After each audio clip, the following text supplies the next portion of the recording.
The complaint.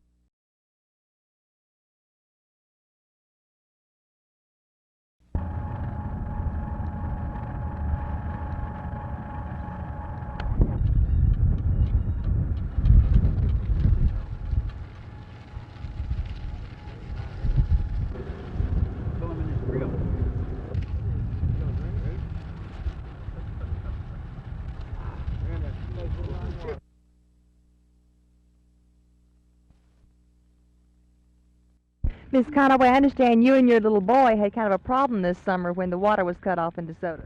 Well, we sure did. It was one of those times at night when I needed to wash out a diaper, and it happened to be a dirty diaper. And went over, washed it out in the potty, and then turned around to wash my hands, and absolutely nothing came out of the faucet. And that made me have to walk around for 30 minutes with my hands dirty. And luckily, my husband thought about the hot water heater. We drained out enough just to wash my hands. Well, I guess you're glad there's going to be plenty of water from now on. Well, it's great.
Texas is the only state that doesn't have competitive rates.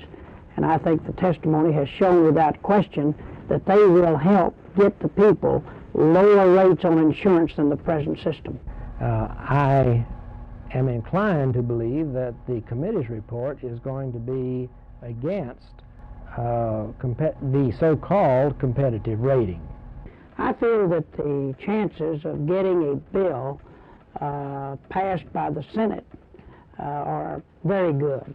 I don't know about the House because I'm not that close to it. I know that it will be more difficult. Could you say one way or the other, it looks as though it may be a long, drawn-out special session on insurance, or it looks as though it may be over quickly? I'm not qualified judge on that, but I would think rather quickly.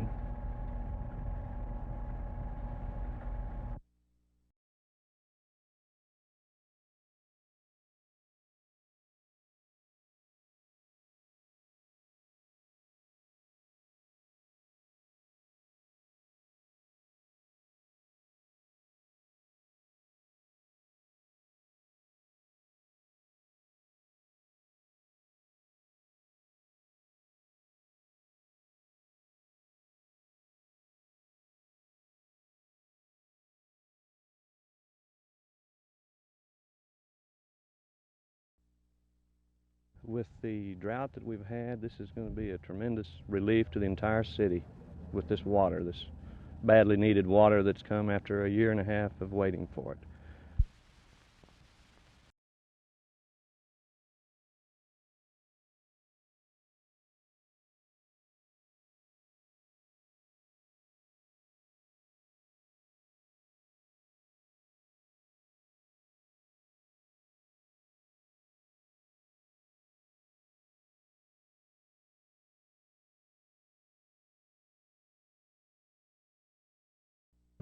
Well, not, I mean, of course you're concerned, I mean, I think that lack of concentration is one thing that we slacked off last week a little bit and playing a little bit too loose because, of New York and everything. And this week, I'm not really concerned that much because we've got the potential back there and we're going to do it. And this week should prove out, what I'm talking about. This week you go against a team that primarily goes with the rollout pass, play action for the most part. What difference does that present to you compared to a guy like Snead? Well, it really wasn't Snead so much, but it was the motion of the backs and the receivers, all the motion back there. The quarterback doesn't pose that much of a problem. Personally, I like the rollout type quarterback better. A drop back, you can play his strengths, against his weaknesses, and it's a little easier for us. And play against a standard type offense, which we'll be playing against this week. I guess what you're saying in effect is when he rolls, you pretty well know which side he's going to throw the ball. Well, naturally, it'll be stronger to the side he rolls to. Actually, it's a half roll. But the side he rolls to, he'll be stronger there in that area and weaker back on the weak side. So we'll know more where to play, whereas with a straight drop back and all the motion and last week, we were a little shaky back there.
We have many accidents that we have search and rescue missions called for where we have absolutely no idea where the man took off to go to.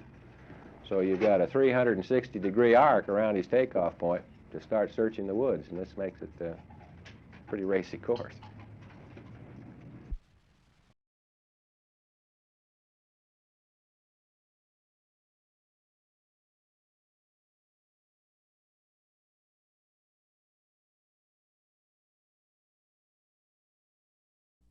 I do hereby call my opponent's hand. All of the charges that this man has made have either been distortions of truth or outright lies, and I'll give you a couple examples right here. He issued a statement in writing and orally that I was dismissed from the U.S. Air Force for undisclosed reasons. This discharge certificate makes that statement a lie. I was not dismissed. As you can see, I was honorably discharged, not from the Air Force, from the Army of the United States. He has made the statement that I was not a scientist or a meteorologist. This certificate from the American Meteorological Society makes that statement a lie. It is a certification of my professionalism in the field of meteorology. His hand has been called. We'll be expecting an early announcement of this young man's withdrawal from the 24th Congressional District race.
I think it'll have a great deal of impact here in Texas, not so much in California.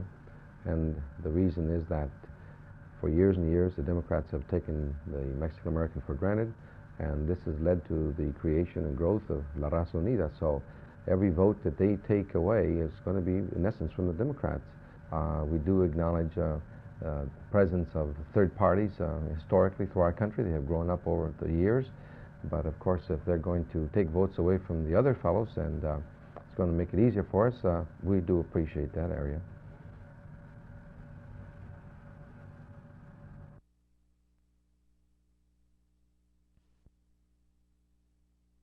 I'm the healthiest woman you ever saw, knock wood, but I do have this one thing that I've had since childhood.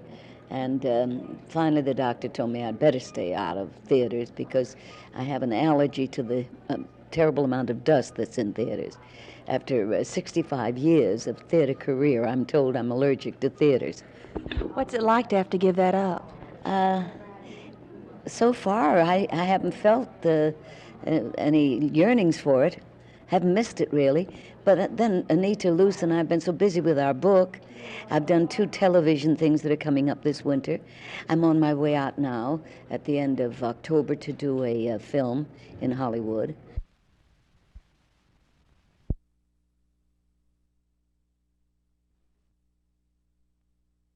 With the temperature dipping to 50 degrees this morning, these Oak Cliff High School students couldn't have had better inspiration for painting fall scenes. But getting temperamental artists to team up on one canvas took some patience. They finally chose to put their individual talents to one scene each on the 6 by 8 feet canvases.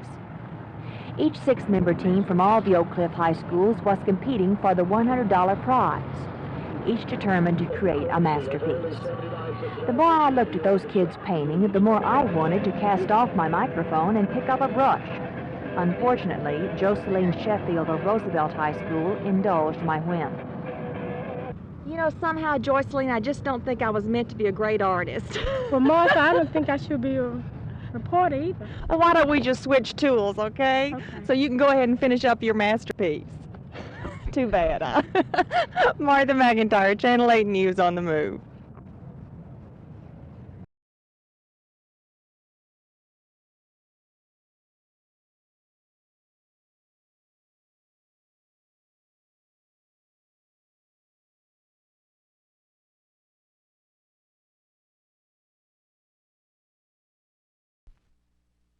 And those Democrats who know about the president's record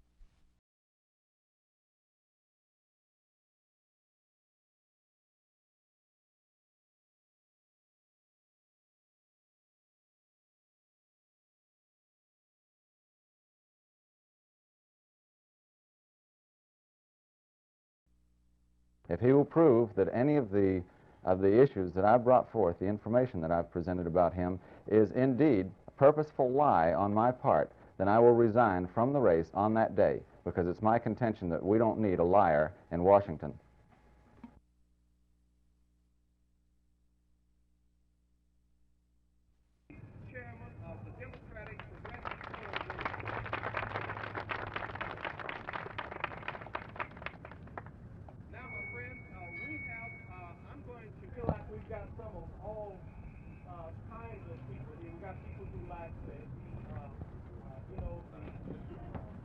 Johnson, the first black woman, I believe, to be elected to this.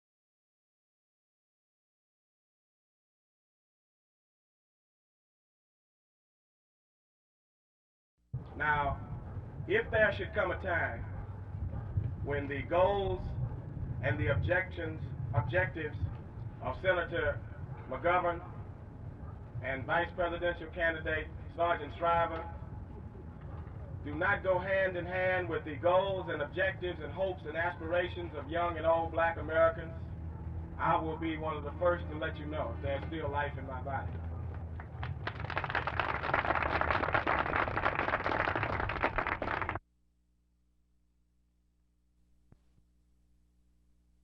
Well, you always have a certain amount of anxiety. You're anxious to get them down, and of course I know the first building we shot, why I had much more than I did on the second one, and it kind of tends to subside as the structures come and go. Do you plan on getting a full night's sleep tonight? Oh, yes.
Well, you know, it's a funny thing that when I was a young player, and even the very best of talent, took 3 and 4 years to get to the big leagues, to do it.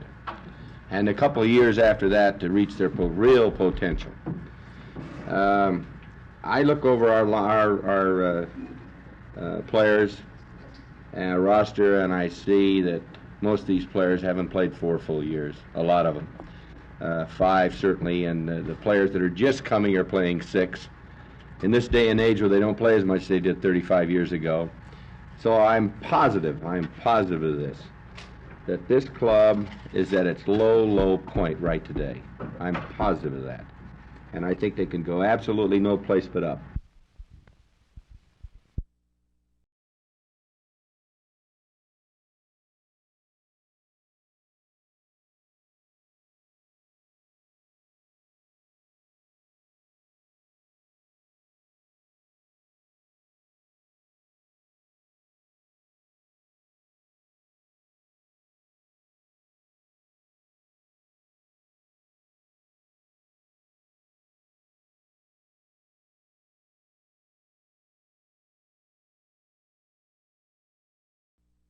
We met the real New Yorkers, the people who work and make a moderate living there and get their pleasures from the city itself, from the parks, and we of course were warned by our Park Avenue chic friends that we were walking right into death and disaster by strolling about the villages, the Greenwich Village and so on, and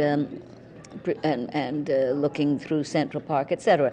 They said we'd be mugged, that we'd have a terrible time. Well, we just had the luck of fools because nothing bad happened to us. It was just all a great time.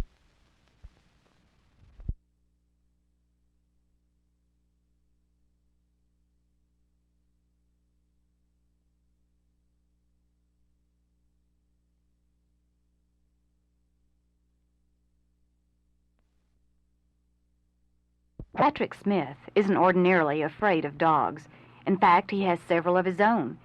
But if it hadn't been for a dog chasing him as he returned from his paper route in Irving, he wouldn't be laid up today with multiple leg fractures and a skull injury. A big dog chased 14-year-old Pat into the path of an oncoming car. The accident a week ago Saturday inspired his mother, Mrs. Carol J. Smith, to do something about the leash laws in Irving, which she says are unenforced. Her campaign to stop dogs from running loose in the city seems to be catching on. It's coming along very, very nicely. I've had quite a few phone calls this morning and many people backing me on this. And we intend to meet with the City Council as soon as possible. Do you feel that you will get any results? I don't know whether I will get any results, but I'm going to keep trying until I do.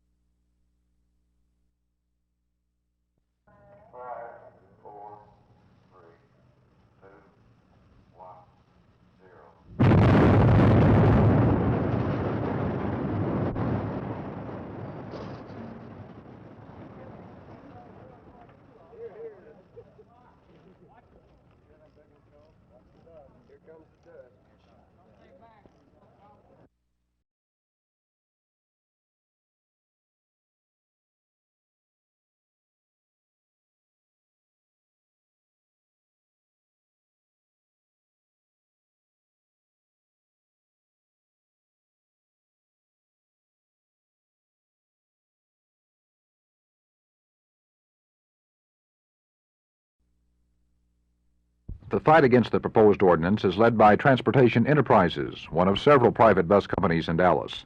A major source of income for the firm is the rental service it provides each Sunday for churches, like Webb Chapel Baptist Church in Farmers Branch. The church rents 10 buses each Sunday, but company spokesmen are fearful if the new city ordinance is passed, the firm would have to raise its rates and possibly jeopardize this business. We had sincerely hoped that the City of Dallas would work with us in trying to find an equitable set of regulations concerning all the bus people in the City of Dallas.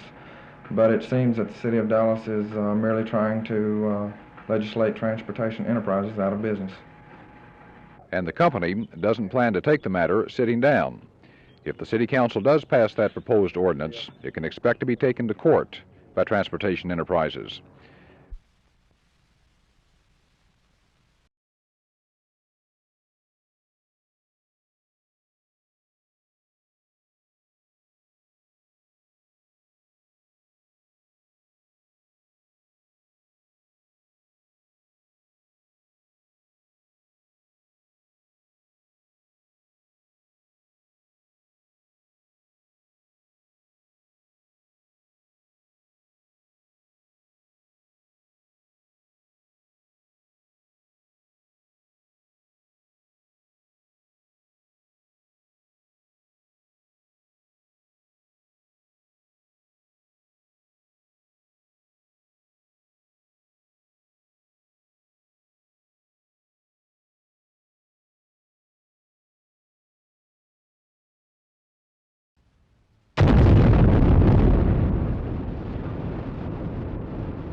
Tonight's installation was a different kind of service for the Methodist Church because of the pomp and ceremony for the occasion.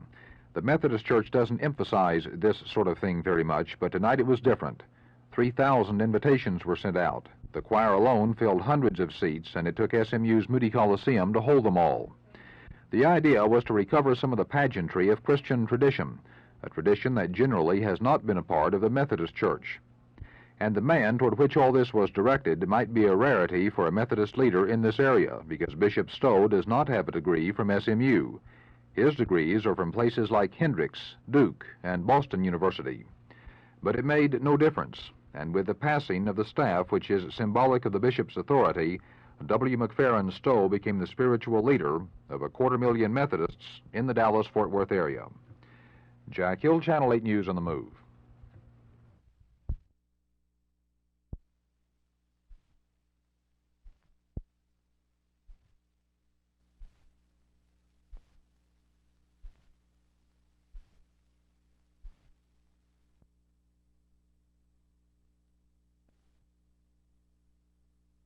We're using as much explosive in this building as we do in approximately a 15-story building, whereas this structure is only 6 stories high. How do you plan for the building to fall tomorrow? Basically, we plan for the building to fold inwardly.